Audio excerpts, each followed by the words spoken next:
Hey everybody, it's Strict9 with Strict9 GP, and I'm starting a new series today with Out of the Park 21. It's been a while since I've done any videos for this game, but I've still been playing it continually, which I plan on doing probably as long as they put out this game.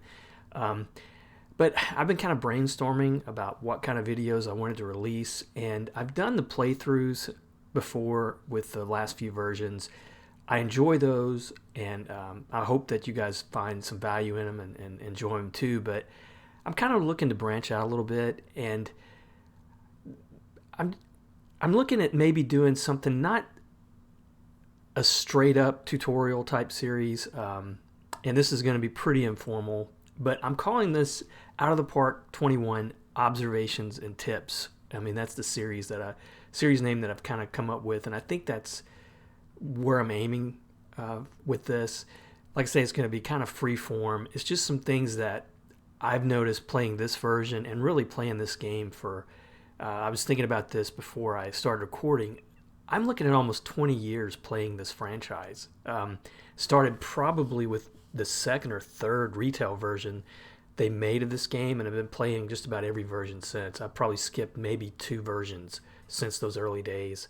I've been pretty impressed with the way it's evolved. I think it's become, if you're into sports management games like I am, and if you're into baseball like I am, I think it's the best sports management baseball game on the market.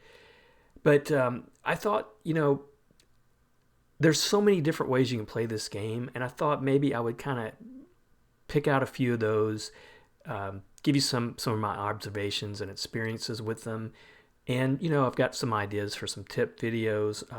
I'd like to look at, for instance, how I go about managing my minor leagues farm systems and developing my farm systems and prospects. That's hopefully going to be either the next or one of the later videos I put out, depending on the level of support or interest I get in it. But I'm just to give you an idea how freeform this is going to be. The first video I'm doing is really kind of a random subject, but it's something I don't see hardly any videos about. And I notice sometimes in the forums, it's one of those things where a lot of players have maybe a love-hate relationship with this style of play, but I kind of enjoy it, and I'm going to talk about it today. And what it is the dynamically evolving league settings that you can choose when you're setting up your your playthrough, your league. You can actually, I think, go through and change them at any time. But this is going to be found under your league settings and the options menu, and it's this first setting here. And I like to go with all of these settings checked. And you should, for the most part, on big ones like expansion, for instance, or team relocation, I think you are able to get a vote on that when they come up. But most of the things that you'll see if you've got this enabled, you'll see a lot of roster size changes, adjusting up and down. You'll see some designated hitter rule, for instance. I'm currently playing a Phillies playthrough, and I'm into the 2053 off season right. Well, not off season. We're in the playoffs right now. To give you an idea of how long I've been playing that, that's 30 plus seasons. We're currently playing with the designated hitter rule in place in the National League. So that was an evolving league thing that happened. I find that it's one of those things that it keeps you from kind of going through that rinse, what is it, the wash, rinse, repeat kind of cycle. And it does provide some challenge when you get when you've gotten to a point where you're winning 3 World Series in a row, and it doesn't seem like there's any way you can lose, and it's not as big of a challenge as it was. I find that these evolving league settings really ramp up the challenge and keep it going. One of the things that happens often is the roster sizes.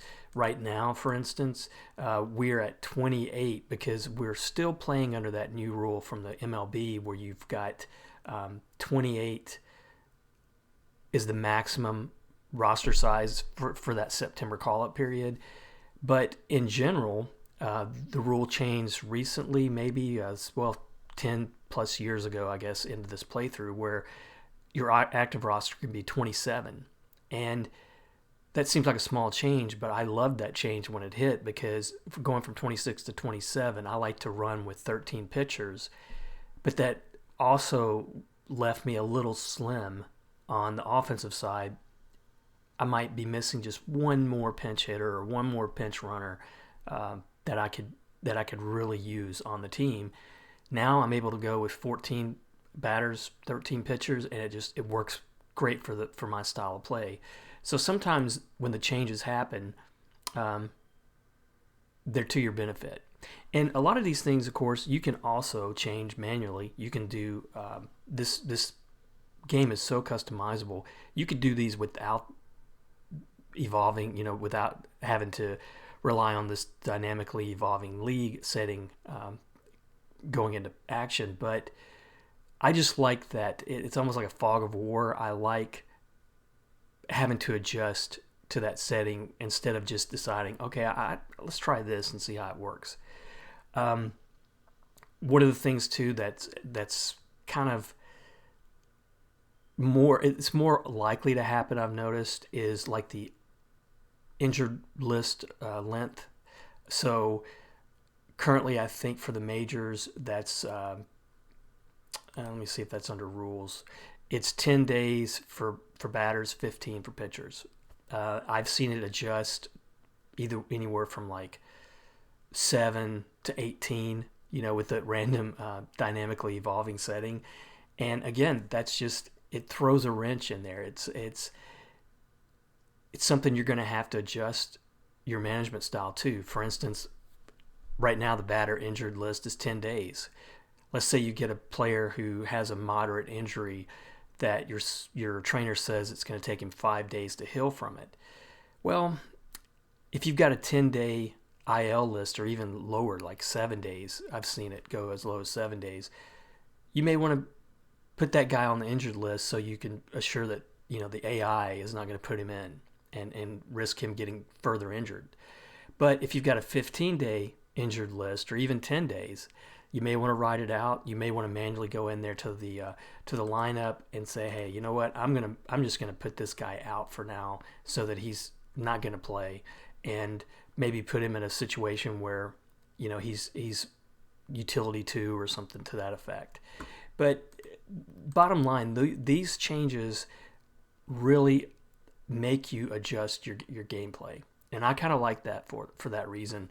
And so my observation on it, honestly, is that if you're not using these and you're looking for a good challenge, I recommend that you do. The one caveat where I would say don't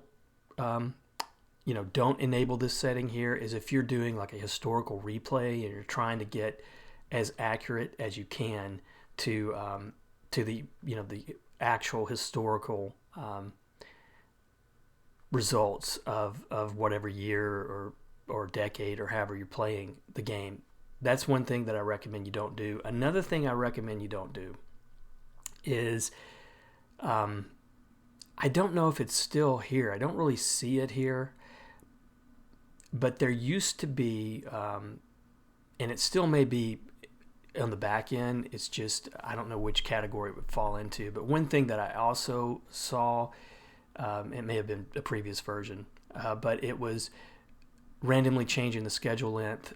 I don't like doing that, and mainly for me, I like keeping that traditional 162 game schedule, because I just like seeing one of the biggest enjoyments I get from this game is seeing how my players that I develop and sign or draft, how they stack up to the all-time greats. And so you get a situation where the schedule goes from 162 to 150, or the opposite end, 162 to 175, however big a range it might be. You're going to see that those stats are skewed. You're going to have guys routinely hitting, your power batters routinely hitting 60 home runs maybe, or routinely struggling to get out of the 40s, and it's just going to impact the way they stack up with the all-time greats. So I stay away from that setting if it ever comes up. And then another one, it's good, I think, that even with the expansion turned on, that you do get a chance to cancel that. I'm not I like the idea of expansion in general, but problem with that is depending on where you are in your playthrough, if you've got a good young team going or vice versa, if you got a veteran team, it's going to really dilute the talent in the league. And again, because I like, that enjoyment of seeing how my players stack up to the all-time greats and trying to develop a player from draft to Hall of Fame, that's going to impact that too. So those are about the only two things that I don't like, but the rest is fair game. And one of the things I'm going to talk about today, specifically with these challenges, this has been, I think, of all of these that I've seen over the last few versions of this game where they made this available, this has turned out to be the biggest challenge I've ever seen in these evolving league settings. And it's one of those things you can turn on automatically if you want to. I mean, you're manually if you wanted to, but it really changes the game tremendously, and just from a GM perspective, completely turns any standard plan you've got for developing a perennial powerhouse, if that's your goal. It really turns it upside down. And what that is, it's going to be under this FA minimum service. That's the biggie. But there's also, I think it's also going to be maybe on the back end where you can't see it. But if this is checked on, one of the random evolving things that can change is in the free agent and arbitration period lengths. So that was a mouthful, but what I'm talking about here, what this did when I had that evolving league setting turned on, it basically changed the minimum service years for free agency from 6 to 4. Pretty big. And then even bigger, and this has probably been the toughest thing to deal with since this change happened, is the minimum service time, 172 days for a year. That plays into it a little bit. But it's where is it at? It's the service years required for arbitration. It is at 1 year. That's incredible if you think about it. And that's what I'm going to go over today and tell you how I've struggled with it and why I think this setting is so challenging. And if you're looking for a challenge, it's probably one of the things that is going to make this the hardest, especially for a small market or mid-market team. It's going to make this one of the hardest challenges I've ever seen to keep a winning team going. Just to give you an idea of what it did for me. So when this change went into effect, it's easy to see from my manager history. Now, I started playing I GM and manage, so I do the on-field lineups and everything. I'm a control freak. Very little that I don't control. The only thing I don't control is in the minors. I allow the managers to set lineups and pitching staffs and those kind of things, but that's about it. That's, I even control all the way down to promotions in the minors. But starting with 2020, it took me a while to develop a team, but when we started winning, we kept winning. We won 3 World Series. If you go down here to 2041, I was manager of the year 5 times, I think 5 or 6 times. Just had a great winning streak from really roughly 2023 to 2043. I only had 2 losing records in that time span. Again, won the World Series 3 times, lost the World Series twice, so I was in 5 World Series over that time span. Just had a remarkable run. And then this is literally when that challenge kicked in, where the free agency became 4 years and the arbitration period became 1. What this does to a team is it just puts such a strain on how you develop your young players. And it's just so hard to manage. But again, I've been finding it really fun. It's what I was saying. The goal is always going to be to win and create a powerhouse, for me anyway, alongside of creating those kind of Hall of Fame players. But, you get this kind of level of success, maybe you start saying, this is getting too easy. Maybe I should try a different team or a different, maybe go for a small market team or something like that. But if you're looking for an additional challenge, trust me, this will be probably a bigger challenge than any of that, is just changing that free agency period, lowering it by 2 years. Even if you wanted a really big challenge, go down to 3, and that would really screw up the works. And changing that arbitration period. It was so bad, as you can see, it took me from 2044 all the way to 2050 before I was even getting a winning season again. It's a wonder I didn't get fired, but I think I had built up such a reputation over these years that I was able to stay on the team, and I was, by the end I was getting really just 1-year contracts, 1-year updates, and it just slowly kind of built until 2052 we won the World Series again, and we're back in the playoffs this year. But just to give you a little bit more specifics of why it's so challenging, we've got a great example of that this season on the offensive side with primarily two players. First one is Dave Fluck. Here's a catcher who, first time he's been in the majors, he has 0 service time going into this season. He's right now a 3-star rated catcher, 24 years old, a good defensive catcher. I use the 20 to 80 scale for the individual ratings. He's at 65 overall as a catcher and 75 catcher ability. That's really good. But his offense for a catcher was really impressive. First year out, 28 home runs, 74 runs driven in, a 285 average, and a +3 wins above replacement. This guy's great. Under the original system, I'm looking at this guy at 24. I'm going to have control for 6 seasons with this guy. And I'm not even going to have to really deal with arbitration for 3 more seasons. But with that new evolving setting turned on, look at this. He's already estimated to get $4 million, close to $4 million, his second season in the majors. And I really think that's probably going to be on the low side when you consider the kind of season that he's had. He was an all-star as well his first season. Alongside of him, center fielder Wilson Maciel, who at one point, I think he was up to 4th overall for the prospect ranking. He's currently 6th.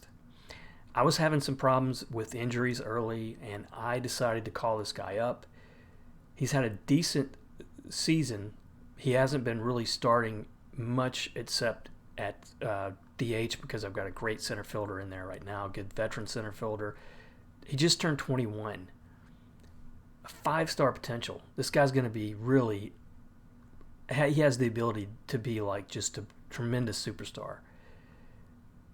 But he didn't have that great of an overall season. Just barely in the positive on wins above replacement. This is still a development project. I think it's going to be 1 or 2 more seasons before he's probably to that level where he's maybe getting some all-star recognition, becoming one of the better players on my team. But already, look at the contract. He's already in his arbitration years just after that first season. And he's going to... That's, again, I feel like that's on the low side, although I might get lucky with him, and that's all I have to pay him. So this just really makes it tough to, again, especially for mid-market and small-market teams, to keep these guys together.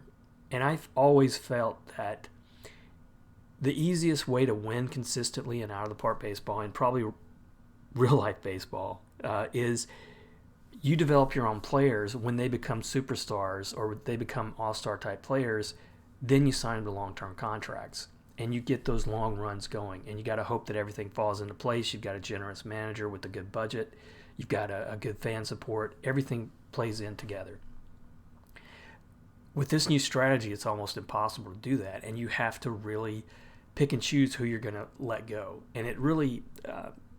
that's one of the hardest things about it that I have, because Again, I would say probably more for me, more enjoyment, or the most enjoyment I get out of this game is when I got a guy like this, Rob Rice. I picked him as my first overall pick. He's a 4-star player right now. He's had 2 great seasons, although he's been injured a little bit here and there. He was Rookie of the Year last year and All-Star this year. I would really like to be able to keep this guy around forever. I would like to see him develop throughout his whole career with us. But second year in the league, he's at $6 million. His arbitration estimate is at $12 million. So that's crazy. But it's that's what that setting will do. So that's one of the things I really want to stress about it. If you allow that evolution setting and it triggers, this is the kind of struggle you're going to have. Here's another good example with Jake Newman. Great hitting, second baseman, pretty good defense on the defensive side, good speed. He's just 27. He's been around now. This is his 3rd full season. He's been hitting well over 300. Great player. Was a MVP of the World Series last season. He is eligible for free agency after just one more season. Luckily, that first season, I didn't play him too much, or he would be eligible after this season. And that also plays into this. If you've got a guy just tearing it up in AAA, and you've got this limitation with the arbitration and free agency, you're not going to be able to call this guy up for help in September. So it's I think hands down one of the most impactful settings I've ever seen in this game for just throwing everything out of whack and just making it super hard to win and stay a winner. I'm hoping too. I mean, I might be wrong. No, he's got one more year of eligibility for arbitration. That's it, and he's going to be probably making $14 million. That's just it's so difficult, but I'm finding it really fun to play under this this limitation or this challenge. Alcacer is another one. I could go on really with the amount of young guys that if you don't have that setting, if you're going with just the basic 3 years to arbitration, 6 years to free agency, this team right now, we've won the division now 3 years in a row. We got that one series, World Series win. I think it was 3. It may have been 4 actually now. Let me double check just to make sure. Yep, this is their 4th season in a row winning the division.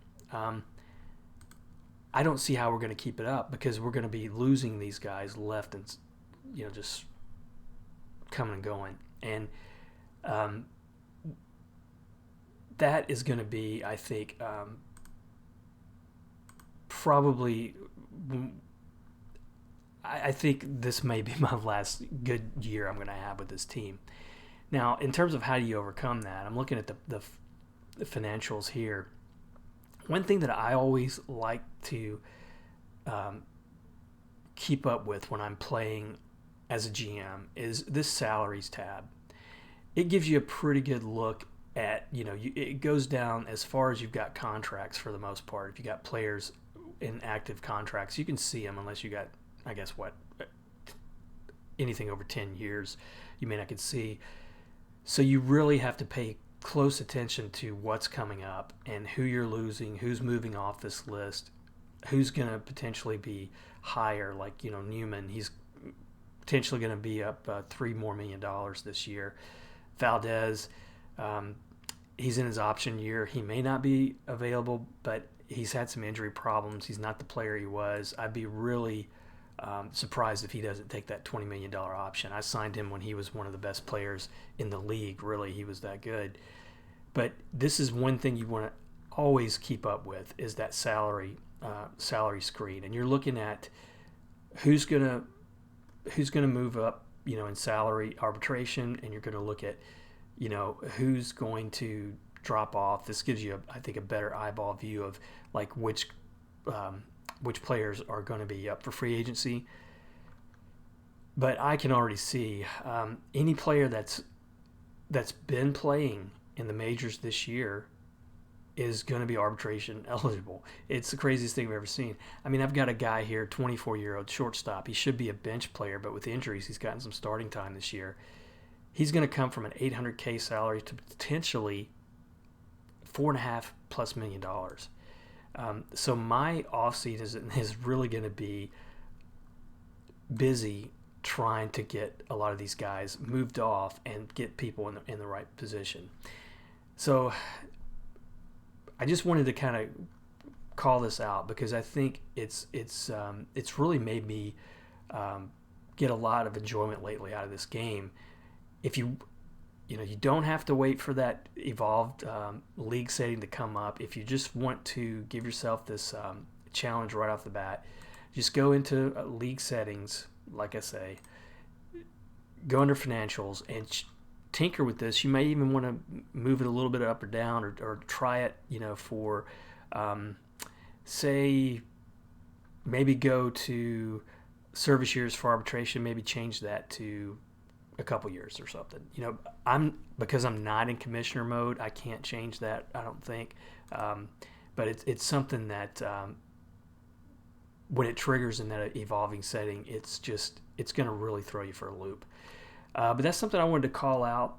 Look for more videos like this. They may not be that long, but it's going to be part observation, part tip, hopefully.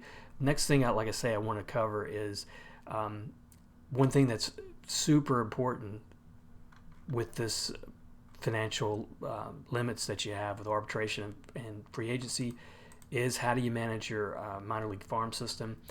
So I'm going to come up with a video that shows you how I manage mine. I think that's going to be the next thing I do. I've had some good luck, and that's why I turned that long losing streak around, really. I went from being at the very bottom in the minor leagues. I went from being pretty much in the bottom for years and years and years because, we were winning consistently. We were getting low draft picks. That's just the cycle you go through. But I have been able to, even through these winning seasons, I've been, top 3, top 5, top 10 annually in the minor league system reports. And I thought I would go through and show you how I draft, what I'm looking for with the draft, and more than that is how I move up the guys from level to level and how I hire my managers and coaches in the minors. And I think that's probably more key than actually your draft if you want to develop a good minor league farm system. But that'll be for a later video. But let me know if you like this idea, if you got any value out of this video. I recommend, once again, just playing around with those evolving league settings if you're not worried about things like the historical replay. Try out for sure, try out that financial setting. Do it on your own if you want, and let me know what kind of challenge you found it. I think it's one of the toughest and funnest challenges I've seen out of this game in quite a while. But as always, thanks for watching and supporting my channel, and I will look forward to any feedback you may have, and hopefully put out another video in the next few days on managing your minor league farm systems. All right, thanks a lot for watching.